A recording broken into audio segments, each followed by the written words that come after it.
Okay, we have some people. Welcome, and I'm just doing a few checks before starting the broadcast proper. So if anyone hears me well, if you can hear my sound, just type something on the chat window, please. I know it's kind of a self-defeating question, but in the case that someone is actually hearing my voice, please type and I will know.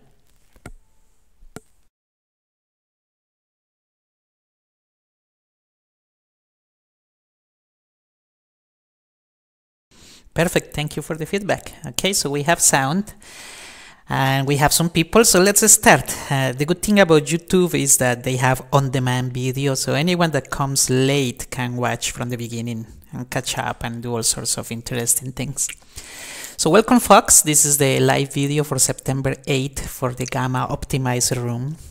I haven't done a live video in a while because usually on Fridays everyone takes off and it's summer, so that was the reason why I stopped doing them for a little bit. So this is the first one in a while, probably in a whole month.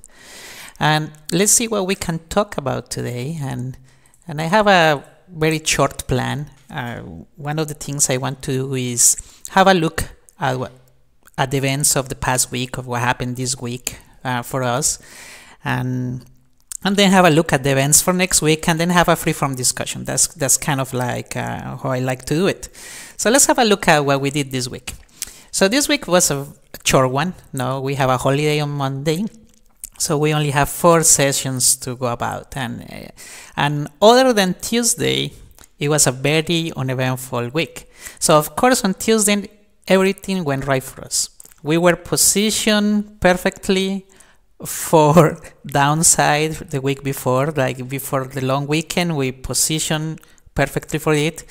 And I even did something that I don't do very frequently. I recommended a lotto play for VIX. I don't like playing lottos, but well, this lotto paid off. It was 3x. Some people went all in, others like me, I just spent a few, like what I call beer money on it just for fun, but it paid off really well.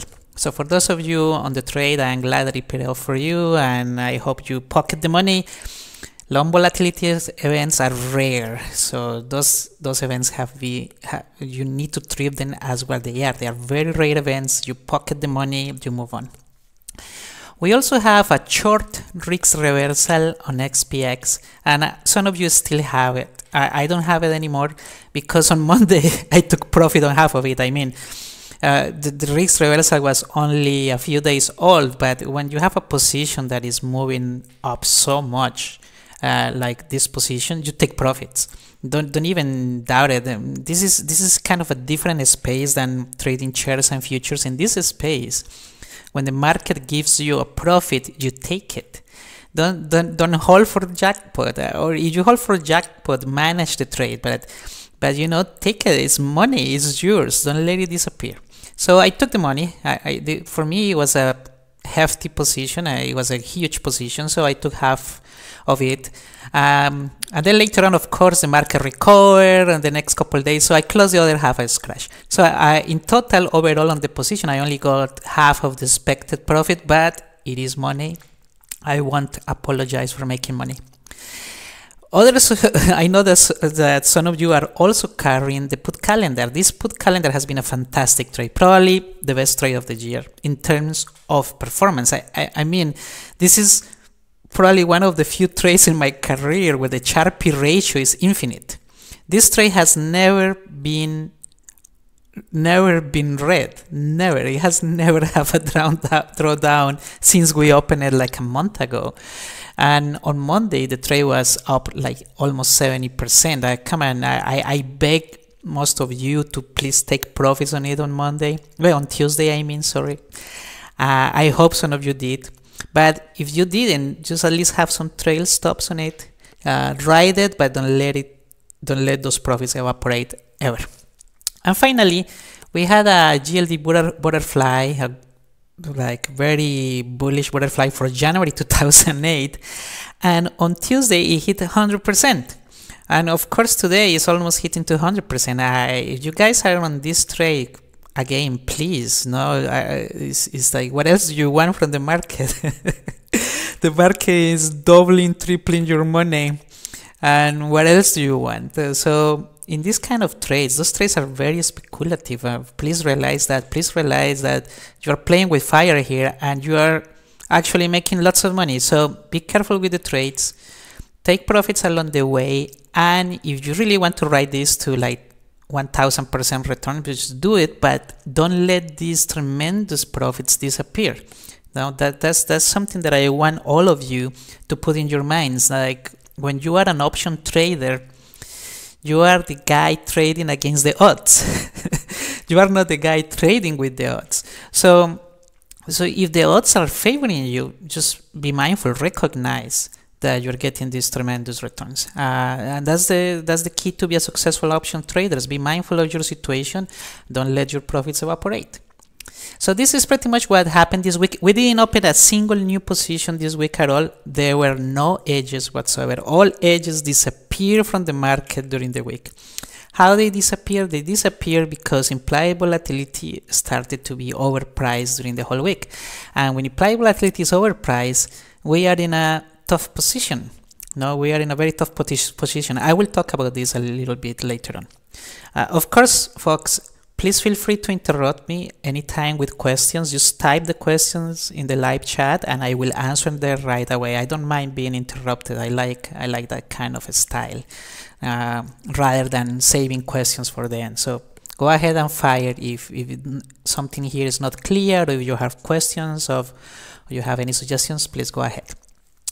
So this is what happened this week. Not a bad week at all. For me, it was a very good week in terms of profit. I hope for you also was a very good week in terms of profit. And if you let the profit evaporate, okay, it's a good lesson for you. Don't let it happen again. So here this slide is kind of reinforcing that. The mantra for my room, for those of you that have been here for a little bit, is don't ever let profits evaporate. Profits in options are not the same that profits in shares. It's completely different markets, completely different products, folks. If you have profits, take them, or at least do something with them. I mean, at least put a stop just below them so you get a stop out at a profit and exit the position. And again, when you play options is like playing volatility. And in this case, last week, when you're playing downside in any instrument, in particular when you're playing downside in XPX, which is what we are doing right now, playing downside in XPX is like playing long volatility. A long volatility play is the unicorn of the market, or is the unicorn of the modern markets. If you just take a chart of anything from like 2009 up until now, it's like last 8 years of trading, the periods where long volatility has been profitable have been very scarce. Probably some months in 2012 and probably some days in 2014, and that's it. So again, recognize where you are. The big picture here is we are playing long volatility with options. Directly or indirectly, no. When you play downside in XPX, it's an indirectly play on long volatility. With VIX, it's a direct play. No matter how you play it, this is a rare event. It's a very rare event.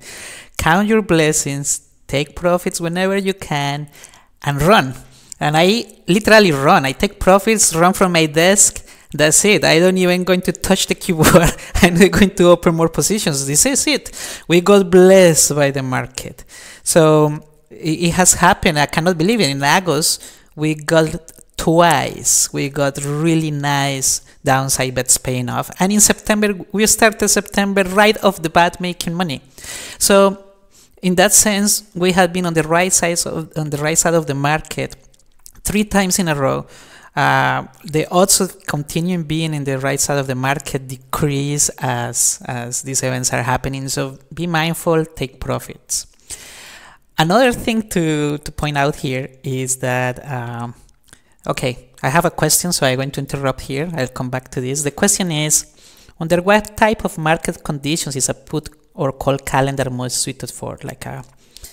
Okay, Eric, so that's a good question. So we play the put calendar an SPX, and it has been a fantastic trade because by design we enter when the conditions were ripe for it. And why the conditions were ripe for it? Because the term structure of SPX was flat. And you see me posting those charts every day on the Gamma Optimizing room and some days on the Elliott Web Trader room. But it is very important to pay attention to the shape of the term structure. Most of the time it will be in contango. Contango is just a fancy word to say that it's upward sloping. It starts low and goes high. But by in the middle of August, the curve was flat, and the curve is flat whenever people are afraid, whenever option dealers are afraid, whenever they think something will hit the market, whenever there is lots of fear in the market, the curve tends to flatten. And the reason that the curve tends to flatten is because they don't know when something bad will happen. No, so look, in a contango trade, so let me show you a contango trade here, guys, so you can see it visually. I'm going to use the Gamma Central tool for this, which is a tool that you can access from the Gamma Optimizing room, and you can see all these things there for yourselves for all of underlying. So this is a term structure chart. You can see contango clearly in this chart. You can see starting really low and going really high. Of course, there is an outlier here, which is our options that are expiring today. And so just ignore them. But other than that, you see a nice contango, like incredibly steep. If you compute the slope of this, is huge. But for instance, if you look at far away, you can see flat. So this is where you want to have calendar trades. When you have this region, of course you don't want to have a calendar trade 300 days or 500 days away, so don't even consider it. It's just that in August we got lucky and the curve was flat like 60 days up. Why? Because they were afraid, there were so many things going on, you know, all the craziness that goes in the US. So the option dealers were pricing and we enter like that. And when you enter a calendar when the curve is flat, it's the perfect time. Because look how the curve is right now.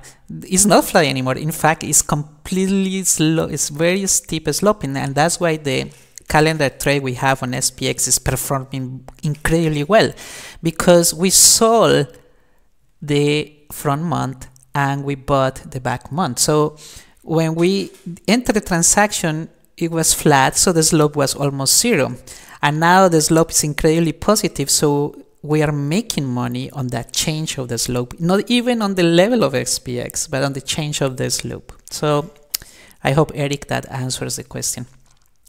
And sorry for the editor. And if you have more questions, Eric, just please type them as I speak. So the mythical wave 3 in metals. Finally, it appeared last week.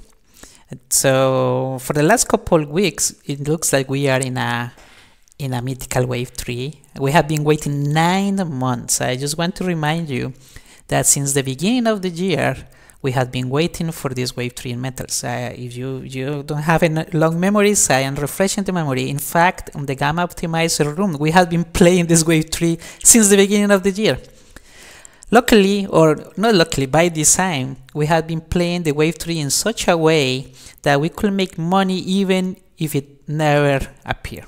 So we did that, but then I got tired of playing it, and then I decided to give it another chance. So that's why the gold trade is performing so well. The gold trade was a very aggressive butterfly, called butterfly to the upside, that was very cheap, only 14 cents, and it's almost triple right now. So it's good that it appears, but I want to also put into context, you know, wave 3s are very powerful, but look, they can take a long time to develop. So good lessons for everyone to consider here this week. Okay, so we come to the weekend risk.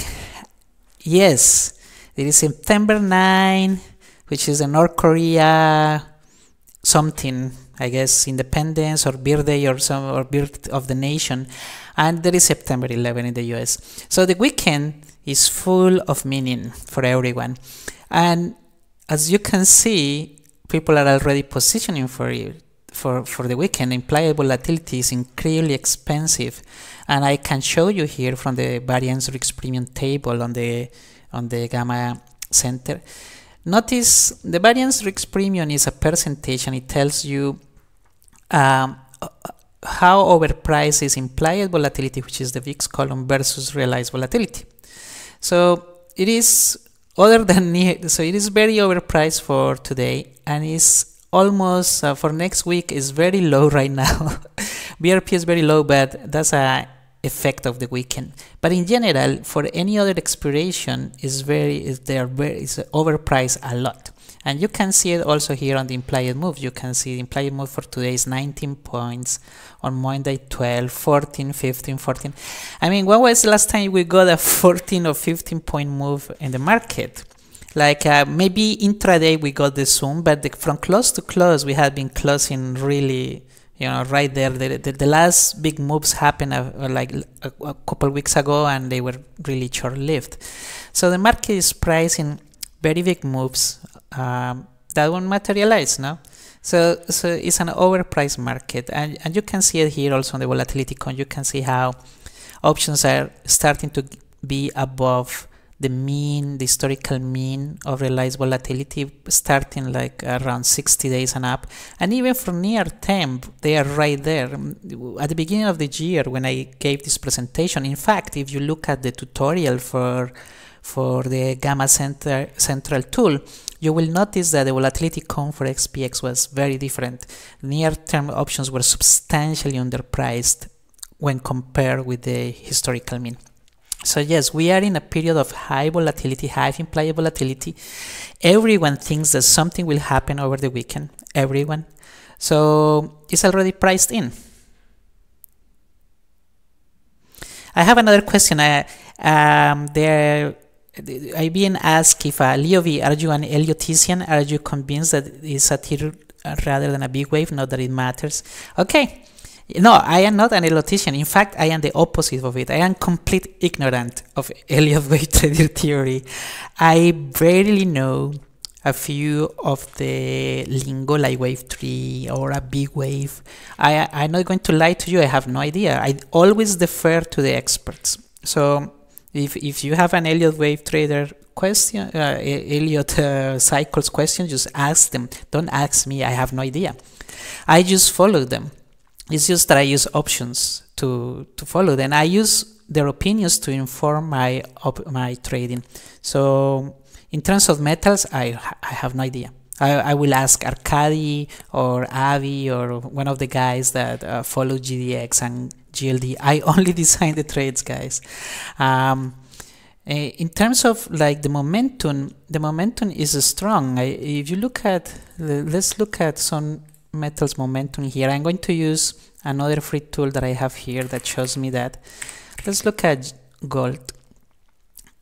If you look at the momentum, this is called the M5 trend, which is the longer term momentum for it. I hope you can see here in this area. You can clearly see that metals are in a positive trend, although it is starting to look as if it wants to stall, but right now the assumption is that the long-term trend is positive. So at least I can tell you that.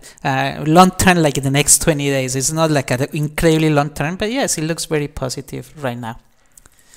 Okay, so coming back here, what I wanted to say with all this discussion about implied volatility being too expensive and so forth and so on is that there is no point on playing a long volatility lotto play today. Last week, before the weekend, we took a lotto play betting on a long volatility weekend event over the weekend, and sure enough, North Korea didn't disappoint and we managed to get 3x.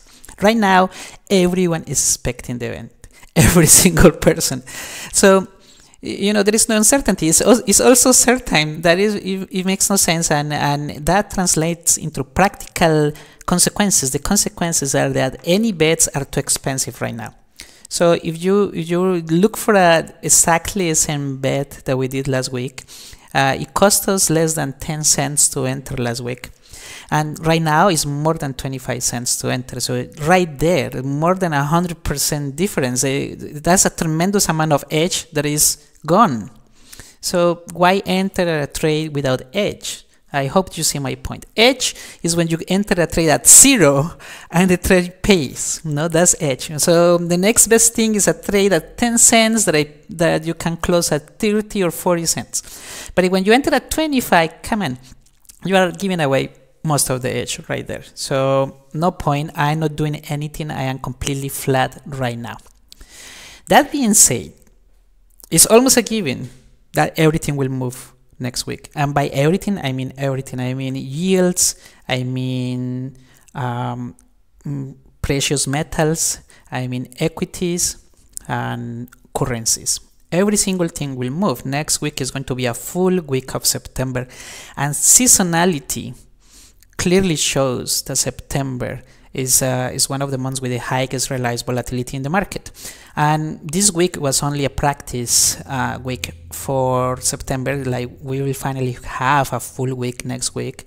I expect main traders coming back to their desks. I expect the geopolitical events, even if they happen or not, to start to be repriced into all these products. So everything will move. The problem is that knowledge is not good enough for me at this point to say, let's make money with that knowledge. I cannot make money because let's say, for instance, the most immediate bet, when you know that something will move but you don't know the direction, is what we call an straddle or an strangle. It's something when you bet on both directions at the same time. And sure enough, we could do that with options, but if you price them, it's impossible to make money. I mean, the market will have to move incredibly. In all of those markets will have to move a lot just to make a few cents of money. And if they don't move, then you lose a lot of money. So there is no point. There is no edge. That's what I call about edge. Edge is something that is the opposite.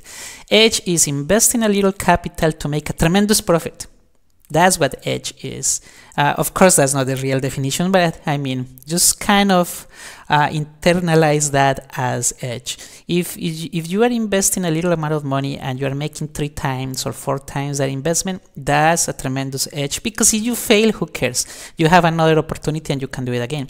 The opposite is that when you commit a substantial amount of capital just to scalp a few cents of profits out of it.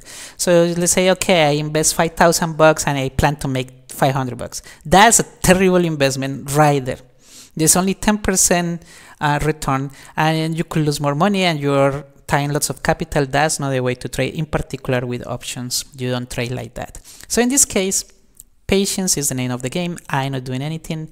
I just sitting on my hands today. Is very painful because I have lots of cash to deploy and I need to deploy it and I make a living out of this. However, I'm not going to deploy it just because I need to be in a position. I don't need to be in a position. I won't be on a position over the weekend, short or long volatility. So that's it. And I say, okay, the last phrase is a summary of what I just said. Just deploy cash if a quantifiable edge exists. If I mathematically I can compute the edge of my trade, I'll deploy cash. If the edge is 20 cents or 40 cents over risk free, I'll do it. However, a hunch or of a feeling doesn't count as an edge. I mean, it's like having the hunch that everything will move, or I have the feeling that everything will move. That's not a real edge. And I have another question. Okay, I just look at M5 for SPX. Do you have the ability to view it by a date range other than the last 20 days? Yes, so there is a reason why it's only the last 20 days. The last 20 days is because this, I always confuse. I hope this is the magenta line. I think this is a magenta color, hopefully it is. So if it's not, it's the line. So the magenta line is a smoothing function, it's a mathematical smoothing function. I could plot other areas, but the smoothing will be affected by the previous data point. So I kind of want to remove that and have it here. But that being said, yes, the tool could be enhanced to provide like a rolling window so you could see what happened in the past. I don't have it like right now. It's a free tool. I mean, it's free for everyone. You don't even need to be a subscriber of my room to use it. But yes, if you remind me, send me a little comment or email. I could look at adding something like you could scroll the x-axis and do something else with it. And yes, and this is showing, let me see for XPX what it's showing. For XPX, yeah, it's MOMO is rolling, it's showing a negative trend. It's because last week we got a tremendous performance last week, so it's hard to replicate that performance. We got tremendous returns last week in SPX. As you can see, the cyan dots, I hope this is cyan, the cyan dots were substantially higher, and they represent weekly returns. So yes, they were tremendously high weekly returns, and this week they are not bad, but they are not at the level of the previous week. So it's starting to turn. But again, this is just to give you a visual aid of where we are in terms of the momentum regime. Okay, hopefully that's it. Okay, so now next coming to volatility. Okay, so volatility for today. Let's look at volatility for today. For that, I'm going to switch to something else. Let's go to my RStudio session, so bear with me for a second. Okay, so this is the term structure chart that I post all the time. Hopefully you can see it here. It's not too small for you. This term structure is showing that yes, there is a tremendous amount of being up of implied volatility today. It's more than I expected. The red set of points and line represents yesterday. So even though we have a flat day, even though we are before a weekend, when we are supposed to get weekend decay in options, we are not seeing anything of that. There is no weekend decay here. Where is the decay here? Well, maybe Monday is the only option with decay, but other than Monday, everything else is upside. And if I extend this chart, like let's extend it for 100 days, you will see everything is moving up. 400. Let's extend it almost 2 years. You can see it. You can see it. So what does this mean? This means that there is fear in the market. This means that option dealers are, you know what, I have no idea what is going to happen. Let's overprice everything. Yeah, that's it. That's the easiest solution to everything. They don't know if North Korea will launch a nuke. They don't know if there is going to be a problem raising this debt ceiling. They don't know what will happen next week in terms of uncertainty. They just basically, let's bump prices for options for the next 2 years. And that's what they are doing. But yet, even though they are doing it, even though option prices are substantially more expensive than yesterday, even though the market is flat or slightly up, they are not panicking. And the reason they are not panicking is that you can see that the curve remains in contango. And I like to say that when the curve flattens, some days you'll see, instead of seeing this nice sloping thing, you will see a flat line. When you see a flat line on the term structure, it means that option dealers are pricing the end of the world. Of course, it's not a literal end of the world, but for them, it's an end of the world. When you see a flat term structure, it means that options are being priced as if the world will end.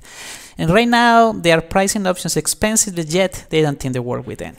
So what is the take in terms of volatility? Yes, my take on volatility is that is from here you can tell if nothing happens over the weekend, if absolutely anything happens over the weekend, then volatility will collapse. But the collapse won't be as extreme as it has been. It probably will match the previous day or a little bit lower, but nothing on the extreme. It's not like if this term structure was completely flat, then the collapse will be gigantic. The collapse will be just a minimal collapse. So again, there is no edge, not even short-term volatility. So this is one of those cases where there is no edge going long volatility because it's already expensive, but there is no edge on going short because it's not expensive enough. So you are kind of like in a coin toss situation. Like, what do I do? Go short, go long? And that's just basically blind betting, what I call blind betting. And I don't like to bet like that. There is no edge. The current regime in implied volatility doesn't look like an end of the world regime. And this is just basically fear that is slowly creeping into option dealers.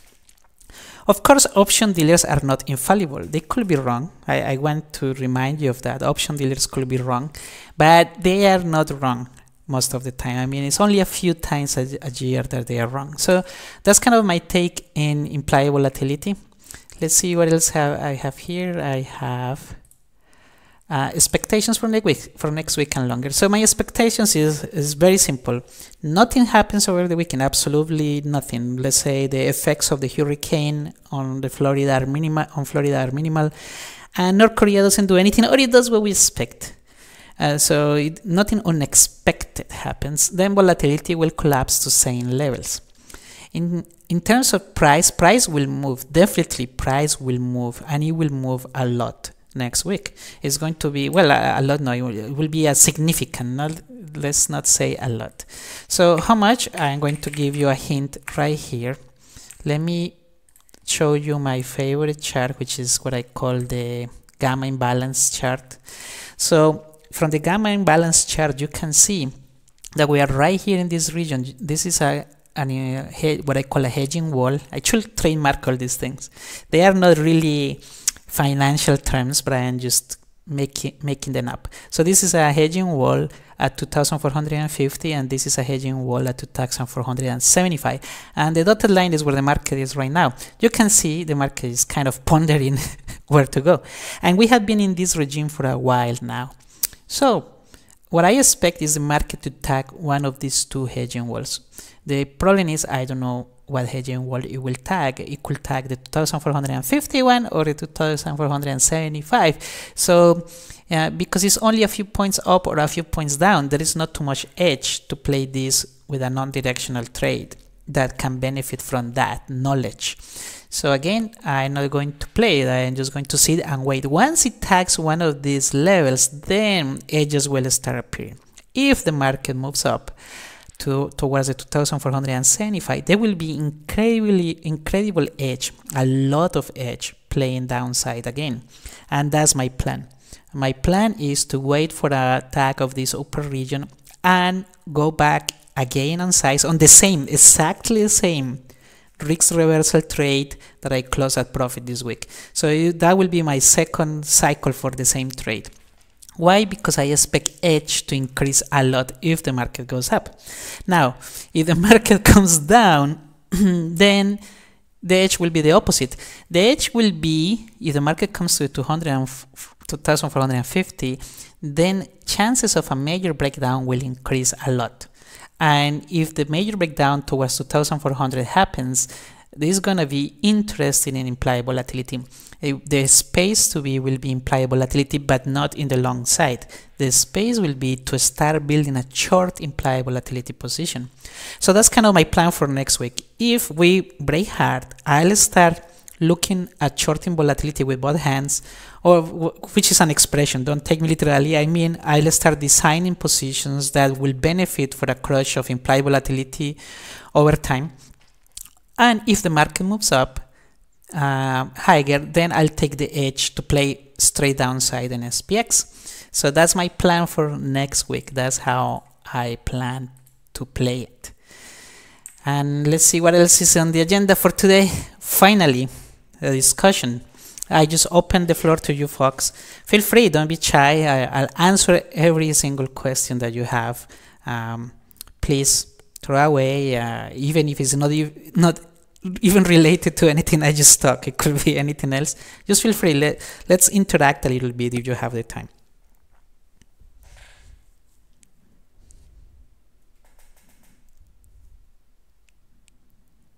Just for reference, there is a delay of about 10 seconds on the stream if you type a question before I come back.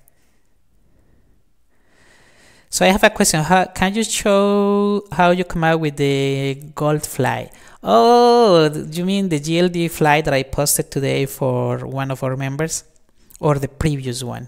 The one that is up 200% already. So yes, I don't mind showing a little bit of the process here. Let's use for that. Let's use let's use a couple things for that. Let's use the Gamma Central tool, and then let's use Thinkorswim. Oh, the one today. Okay, so the one for today was a very simple one. So because when you design trades and when you design any kind of trades, you have to have two parameters. You have to have either a target region and you have to have a time frame. Luckily, the requested trade had both, so I didn't have to do much. I was provided with the duration of the trade, and I also was provided with the target region. So it makes it incredibly easy to design a trade like that.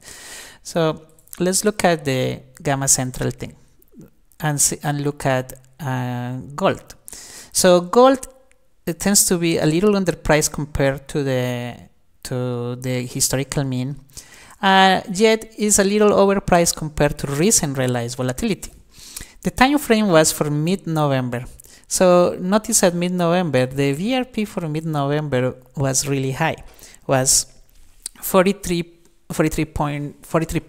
overpriced. So that's kind of overpriced, and it's telling you right there that it won't be very efficient. Of course, this is just a single number, and options have every strike will have a different way of behaving. So let's go here and look at the Gamma Optimizer.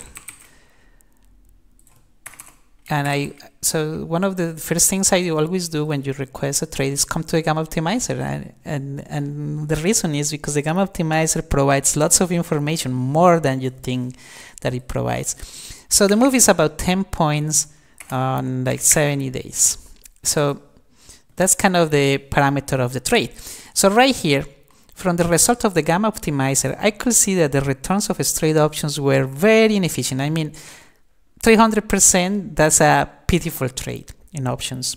If you're playing long gamma with options, just look for gigantic numbers here. I really don't like these low numbers. The numbers are too low. And one of the reasons is that the options are overpriced, and you can see right here. Look at right here. Right here, the expectation is that the move in the same period will be 8.13 points. So the expected move is almost the move that the requester had in mind. And when that happens, playing straight options is not a good idea. If the implied move were like 2 points, then fine, 10 points will be fantastic. So even though it's an aggressive target, look at option dealers are pricing the aggressive target right here. That's incredible. Option dealers are a really resourceful bunch. So right there, I say, you know what, there is no point on doing a long gamma trade. Let's look for a short gamma trade. And the short gamma trade is in this particular case, only for this case, it's a very simple one. So for the short gamma trade, I just use a butterfly. I know that a butterfly is a great trade because I know that in metals, skew is positive to the upside. So that's what I did. So let's come here to Thinkorswim. So you can see I use Thinkorswim because it's easy for me to visualize in Thinkorswim. In fact, I only use my own tools, but I will have to type the comments by hand to design the trade. So here I can just show you right there. So look at the butterfly. This is the butterfly that I designed for Moche today, and it's to me the parameter is the most important parameter is price. So I know I took the implied move. The implied move, you remember, it was 4 points. So I don't want to be exposed to Vega risk that much. Vega is the risk to implied volatility. So what I usually do is I go half of the implied move on the wings, because that will reduce my exposure to Vega risk. And so it provides a cheaper experience too for the butterfly. So right away, my design parameter was a butterfly with 4 points width, and the body of the butterfly was the target. The target was 138. So I just designed a fly centered around 138 that was 4 points wide and price it. And pricing the fly, you get 25 cents. And that's a great indication that the fly is very good. Even without looking at the fancy chart, I can tell that it's a great fly, because what is the max payout of the butterfly? The maximal theoretical payout of this butterfly is $4. So right there is almost like a gigantic, like 15x payoff. No, so this butterfly has a tremendous payoff. More realistically, you're not going to hit the perfect here. You're going to hit in this area here, or in this area here. So you're going to hit it kind of, if it works, you're going to hit it before. So use like $2 to $3 profit if it happens. And even with those parameters, like top of my head, the trade is going to be 10x risk reward. So you're going to get paid 10 times what you are risking on this trade. So it's a trade that is very aggressive, incredibly aggressive. It's more likely than not that it won't work. I mean, aggressive trades are like all or nothing. So this is one of those trades. It's very aggressive because the risk reward is gigantic, and it gives you an idea of the odds of the trade happening. So that's how I designed it. It's a very simple trade, and also I know this underlying like the palm of my hand, so I know the skew involved with the option. So I know that it will work really well. So that's how I did it, and I did it really quickly. That was kind of my parameter. But you know, warning, and for all of you that are looking at this, don't follow this trade unless you really consider, just a step away from it and consider what this trade is asking. This trade is asking for a tremendous move in a very short period of time. So not very likely to happen. Also, the trade is very cheap. It's only 24 to 25 cents to enter. Thus, when trades are that cheap, they are incredibly dangerous. Every cent that the trade moves is a gigantic percentage move. No, it's a gigantic. This trade drops 5 cents and you're already out of 20% of your capital.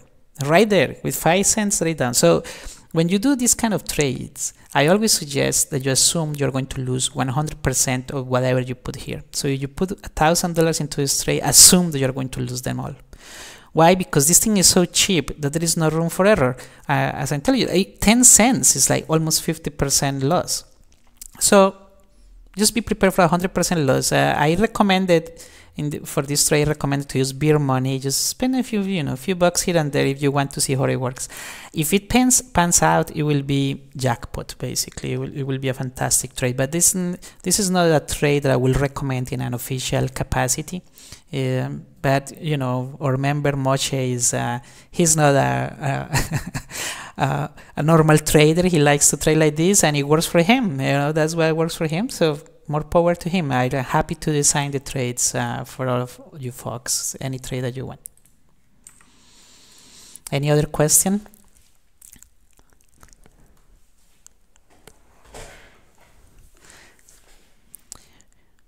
Well, if there are no more questions, we have actually gone too long. I was only expecting a half an hour live video. I really appreciate all of you coming here and listening to me. It was really fun. Please feel free to ask me questions in private messages or post on the room or any room. I'm more than happy to answer them. And again, thank you very much for joining. I hope you have an excellent weekend. And for those of you in Florida, please stay safe. And if you have relatives there, I hope they also stay safe. Thank you, folks. Have a great weekend.